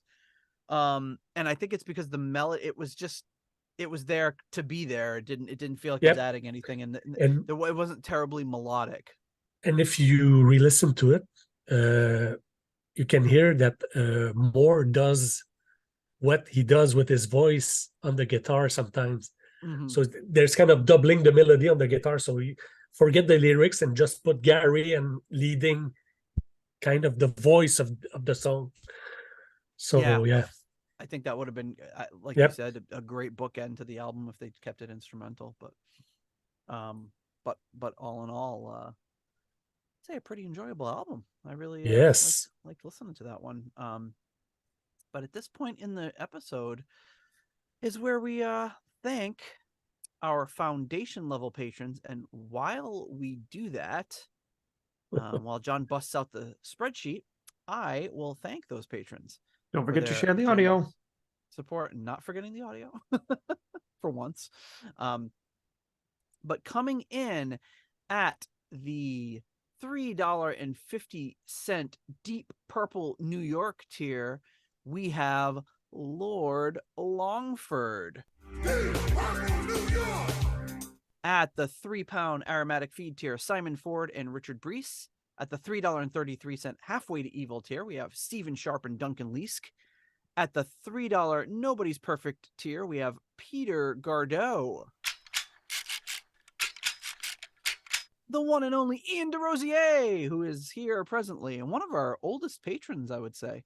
Not that you're the oldest, but one of our longest serving patrons. There we go. Do you have a frog sound for me? Can you add a frog sound for me next time? Oh, absolutely. I will do that. Thank you. I don't have a frog sound handy, but I will get one. The frog. Yes. I need to have like a frog that's doing like a really intricate, like is ribbiting a really intricate like arpeggio or something. I'm gonna do that gave me an idea. Yep, I got it ready for next episode. You're gonna have to listen. Yes. Then we also have the one and only Mark Roback. Stuart McCord. Then we have, of course, the one and only Ivan Fjeldbu.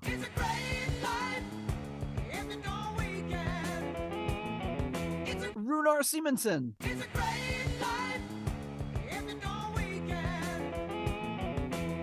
JJ Stenard, Ruinous Inadequacies, and John Maselli.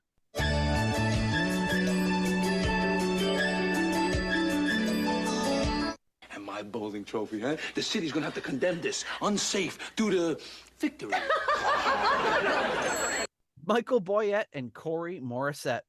At the $1.71 I Want My Own tier, we have Rich, Yangui, Shaylor. At the 10 kroner tier, we have Karsten Lau.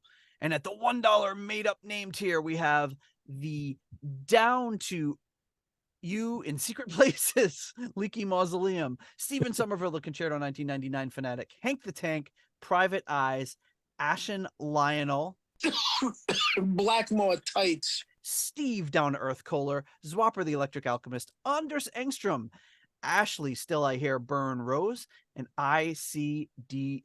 Thank you so much to all of you for your generous support of the Deep Purple podcast.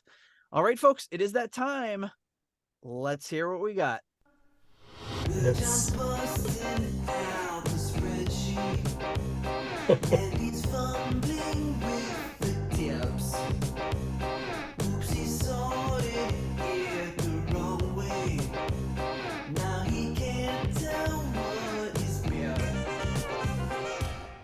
All right, John, how does Colosseum 2 Strange New Flesh rank in our overall album rankings?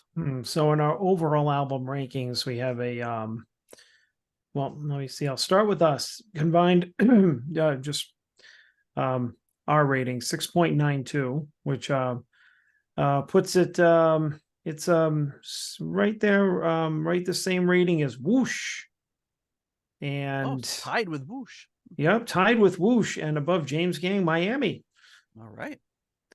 So it's in the lower, the lower, I would say third, or actually even lower quarter of the overall ratings, but top of the lower quarter.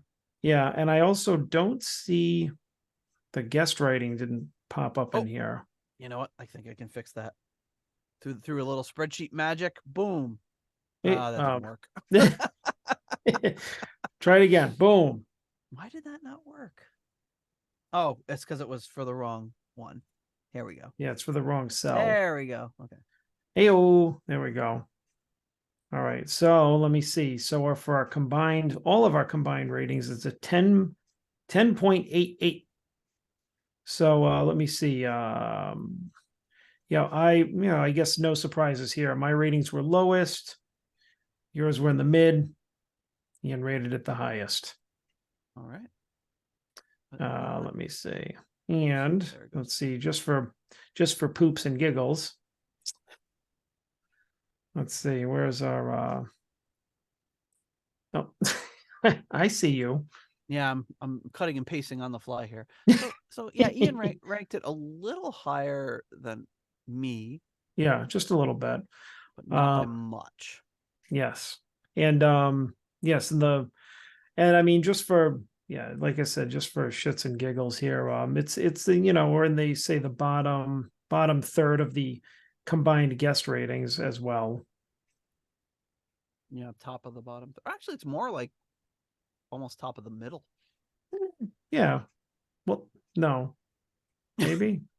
Yeah. I mean, you know what? That doesn't really matter though, because we have like a handful of guest ratings. So I mean, that doesn't really, they're all different, very different albums, but and as we've said before, these are all Deep Purple related albums. So if we were ranking this against non-Deep Purple related albums, it would probably stack much hire. Yeah. But I mean, I'm not surprised that Ian rated it the highest, because we know he loves this album. Yes, and 30 years of listening pleasure. Yes.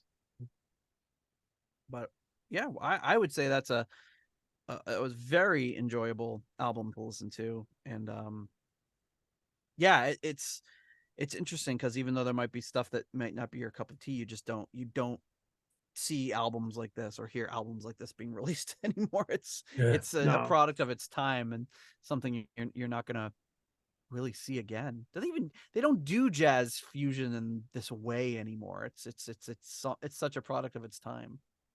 Yep. But just a few quick things. The album was released in April of 1976, did not chart, not surprising. A few things. Chris Welch called the album an imaginative and exuberant debut. But Gary and John were not thrilled with the album. They referred to it as a studio performance and called it dead. They said it had a dead sound to it. And I think, they were, when we look at their live performances and kind of like what we did on our Don Airey episode, you hear them live and you say, okay, this is amazing what they're doing live. So I think they were probably looking for that kind of sound, but maybe unable to duplicate it in the studio. But yeah, that's it, folks. That's Strange New Flesh. Really, I had a blast listening to that, and Ian had a blast talking to you. Yes. Same here. Same here. You'll have to come back for our next Colosseum 2 episode. Yes. Yeah, that's great. I have no idea when that's going to be, but we will. Yeah. Luckily, we're always in touch. Yeah, it's always interesting. Where can people find the Prague Frog these days? Oh, I don't have any podcast or thing to to sell. I've been telling you for years that you should, because one of the cool things that was during the lockdown when COVID first hit, Ian was doing these great. You had all these like crates of records. Where did you get them? I had a cousin who just gave me his old collection. Oh, okay. And they were in boxes just right beside my desk. So you would just pick randomly one, pull an album out, and then if it was no good, you'd throw it in the trash can. And if it was good, you'd be like, "Oh, this is a great one." And it was really cool because you do like 3 of these albums every little video. Yeah, that could have been its own show. I loved watching those. Watching those albums sail across the room. Yeah. So I'm on Twitter. Twitter as the Prague Frog. Ian, same thing on Blue Sky. But outside of that, I don't have anything to. I don't do podcast yet. I don't do radio show yet. I should, but I don't. You're a double threat. You could do an English language or French language. I could. Well, it's something that I'm thinking about, but I don't do it. Well, if you do the English language one, I'd love to be a guest. The French one, I don't think I'd be a very good guest. Yeah, but I'm always, I'm always maybe a little bit too conscious because I'm like, people will hear me mumble and jumble in English, and can tell that it's not my first language, so. So I'm always kind of afraid of what will they say? Will I sound okay? You sound great. You sound better than we do because you've got a cool French accent. Like there's that meme that goes around. I don't know if you've seen Quebecois it. Like, what's that? Quebecois, and not Quebecois the same. Accent, of course. Yes. I don't say thank you. The Colosseum 2. But there's a meme that goes around where it's like someone is texting somebody and they're like, "Oh, I really apologize for the state of my English is not 100%, and I apologize that it might be very difficult to understand the things that I am trying to enunciate." And like the English speaking person just texts back, it's like, "LOL, it okay." It's always like somebody that's like speaks flawless English with a slight accent that is self-conscious when these dopes speaking English that can what that makes me Brian think Regan bit. It's like I speak enough English to get by. But you know what that makes me think of? The Nye Mets are my favorite squadron. Yes. Exactly. Oh man, but Ian, last time I don't have anything yet to sell. Well, you will. But I enjoyed soon. I enjoyed it any French very much folks tonight. Out there, keep an eye on this guy. But we appreciate it. It's great talking to you. And next time we do Colosseum 2, we're gonna have to have or any other one you might, I don't know, you might maybe think that well, not necessarily. I'm Prague Frog because it's cool sounding, but I can do some hard rock, some jazz rock, some psych rock, but I'm specialized in prog, but I'm not just prog. You turned me on to a lot of cool stuff like that. What was the other one? Gentle Giant. Lucifer's Friend, Gentle Giant. All these bands I'd never even heard of. And Lucifer's Friend is not very prog in the sense that it's prog because it's 1970 and nobody has done this before, but it's not Gentle Giant, it's not Colosseum, it's hard rock, it's heavy rock. So it's almost like more like will you do this one? It's more like Rainbow, like kind of like this. It's kind of like wizard rock, if that's a thing. It's very like. Will you do it the first Lucifer's Friend where it's too outside because of John Lawton only with the butterfly ball. And It's good So- stuff. Hmm. All right. Well, thank if you. you do everybody, it, call me. to our first episode of the year. We'll be back at you with another one next week. And thank you to Ian for joining us. Happy New Year's, guys. Yes. Happy New Year, and we'll see Yeah, you you all too. All right. next week. Thank you. Thank you for listening to the Deep Purple Podcast. If you like what you hear and would like more episodes in the future, please donate on Patreon to support the show. You can also leave us a review in Apple Podcasts to help new people discover the show. You can follow us on YouTube, Instagram, Twitter, and Facebook for show updates. See deeppurplepodcast.com for more details. Thank you for listening.